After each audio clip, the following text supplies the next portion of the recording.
Begini, dulu saya di Sarang itu pernah rois takrib, rois Fathul Mu'in. Tapi yang menjadi saya tambah alim itu gara-gara gejolokan bapak begini. Hak, dhisik ana wong imami, saking semangate ngapalno hal ataka hadisul ghasyiyah. Jumat-Jumat itu. Karena dia ingin keren ya pakai surat panjang gitu. Terus dia datang ketika takbir langsung baca Bismillahirrahmanirrahim hal ataka hadisul ghasyiyah. Makmumnya bilang subhanallah.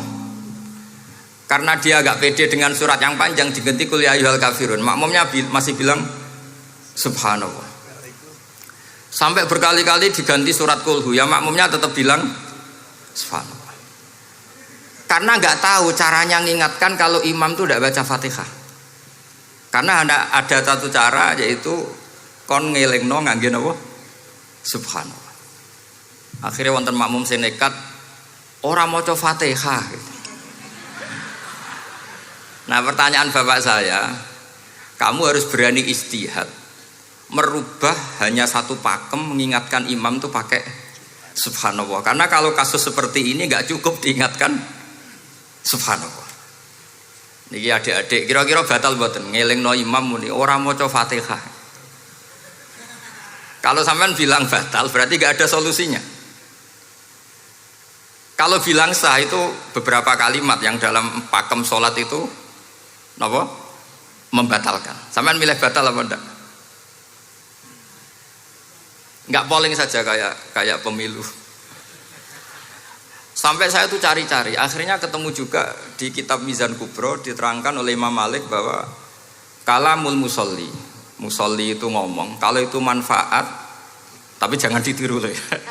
Dan darurat. Ya, dan darurat maka itu boleh dan tidak membatalkan sholat.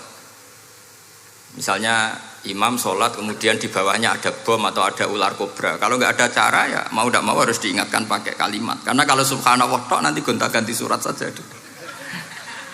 Tahu-tahu mati dipatok ular apa? Kobra. Sehingga dari gejolokan-gejolokan seperti itu akhirnya saya berpikir sampai saya nyari kitab-kitab Al-Madzhabul Arba'ah. Karena memang nggak cukup. Terus pertanyaan kedua kata bapak saya tentang tradisi misalnya orang-orang kampung kalau bikin batu bata itu dari tanah, kemudian kadang makjunun bisirjin, kadang dicampur dengan apa? Sirjin. Nggak usah diterjemah ini sambil latihan bahasa Arab katanya. Masa pondok internasional nggak bisa bahasa Inggris sama bahasa Arab? Makjun ya. Ternyata Madzhab Syafi'iyahnya membolehkan atau nganggap alat tohara itu dua, alma wa turab. Tapi ternyata dalam madzhab Hanafi termasuk alatut tathhir atau alatut tohara itu annar, yaitu api. Alasan Abu Hanifah, orang mukmin yang banyak dosanya itu untuk masuk surga itu disucikan dulu di neraka. Artinya annar itu al-mutahhirah. Nar itu gunanya mensucikan. Sehingga batu bata karena sudah mengalami proses dibakar maka berarti suci meskipun makjunun bisirjin. Ya tapi jangan pakai tayamum, pakai apa? Nah, jadi kalau anda mandi junub atau nggak punya wudhu, kalau nggak ada turab sama apa? Air, ada solusinya yaitu wudhu pakai nar. Tapi itu jelas haram itu kalau itu karena nggak mungkin nggak ada turab itu nggak mungkin. Sehingga ini penting, gejolokan-gejolokan para ulama, para guru ini penting. Karena ternyata para nabi itu menjadi pinter, itu ya karena digojlok pangeran. Saya punya sekian contoh di kitab-kitab para wali.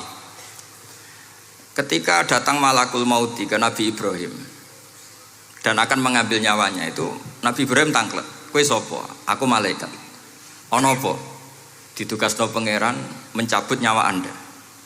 Terus kata Nabi Ibrahim, apa kamu tahu saya ini siapa? Ya tahu, Anda Khalilur Rahman, kamu kekasih Allah.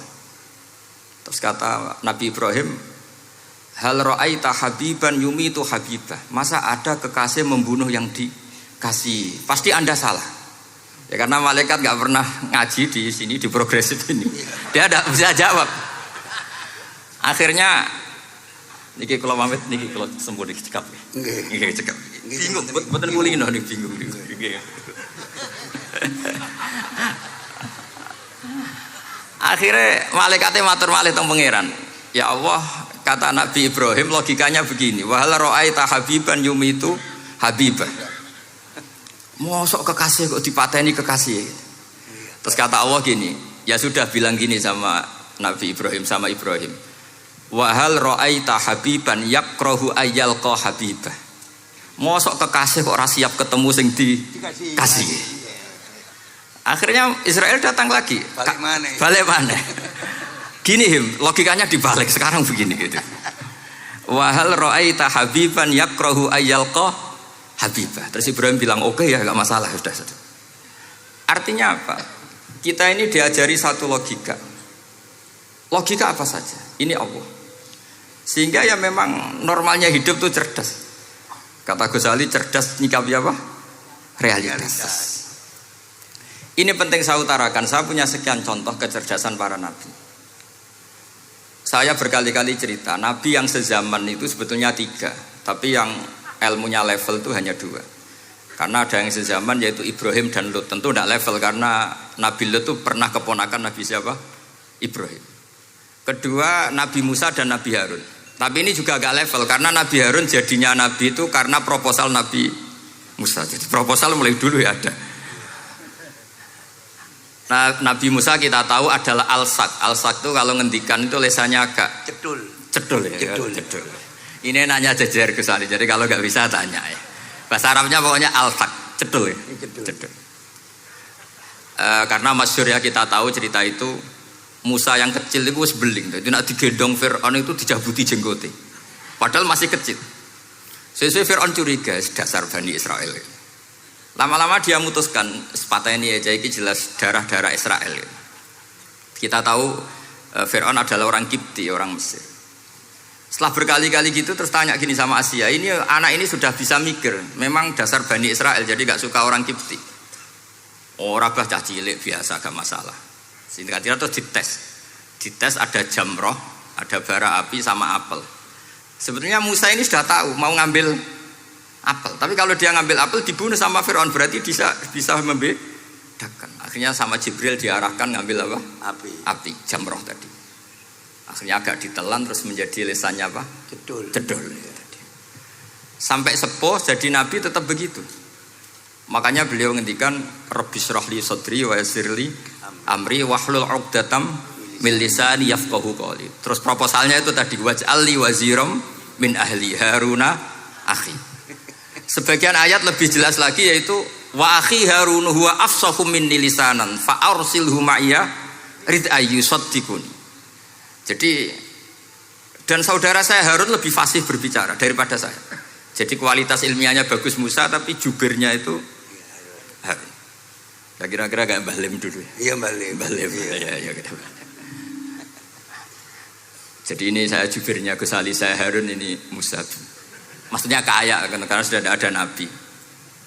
Singkat cerita karena Musa itu agak alsak sehingga Harun ini ya nggak levelnya.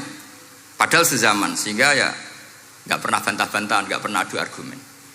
Yang benar-benar nabi sezaman dan kemudian sering adu argumen adalah Isa dan Yahya.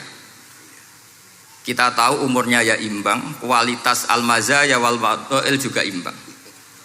Nabi Isa kita tahu wa yukallimun nasa fil mahdi wa kahla. Mulai kecil bisa ngendikan ya sudah pinter.